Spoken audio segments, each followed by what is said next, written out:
Top 5 PC games of June 2016. From a first-person parkour in a sci-fi setting, through investigations in Victorian-era London, to 2.5D horror platformer set in the 80s, the lineup is honestly surprising. Every game we talk about is unlike the others, and is unusual even with its own genre. Here's our top 5 most awaited PC games of June 2016. Mirror's Edge Catalyst. The long-awaited sequel to one of the most original platformers of all time is almost here. This time, Faith Connors, the underground courier for the Resistance, is able to freely explore nooks and crannies of Glass City in order to overthrow the oppressive conglomerate regime. There are various districts to visit, factions to encounter, and enemies to fight or run away from. But most of all, there's plenty of parkour tricks and abilities to learn and try in the complex city environment.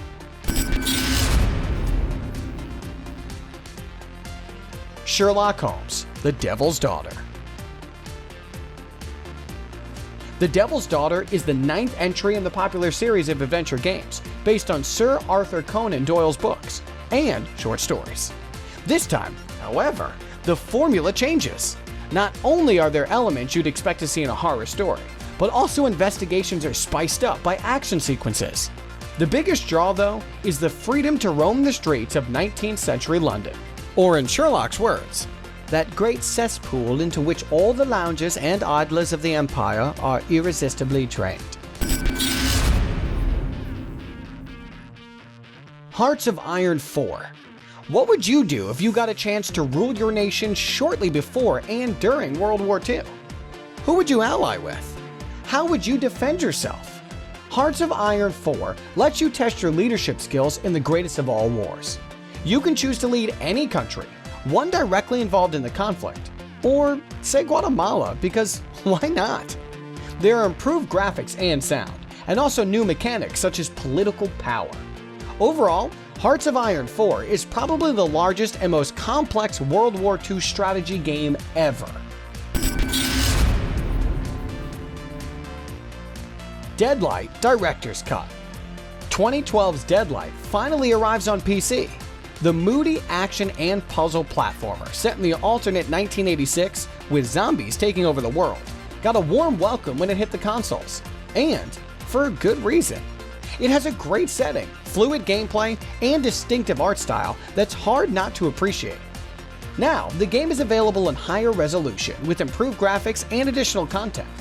If The Last of Us was a 2.5D platformer, it would be Deadlight.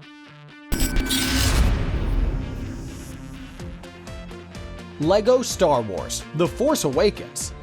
Do you have that one long-running game series that you always play because at this point, it's a part of your life? For us, it's LEGO. Those games are always funny, well-made, and enjoyable. In The Force Awakens, there's some interesting new features, such as blaster battles, multiple building options, and dogfights in space. But it's still good old LEGO. What's particularly interesting about it is the story mode. Instead of simply recreating the events of the movie, The Force Awakens makes a connection between episodes 6 and 7. Do you really need more reason to play it?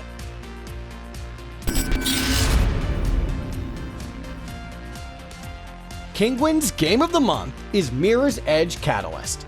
It's the sequel we've been waiting for, even when it seemed that it was never going to happen. One miracle later, and we're about to see how the parkour mechanics work in open environments, and if the progression system feels as rewarding as we hoped. If you need us this summer, we're in Glass City. You know our game of the month, but what's yours and why? Let us know in the comments, and if you liked the video, subscribe to our channel. Visit Kinguin.net to pre-order your copy of Mirror's Edge and other great games, always at best prices. Until next time, gamers.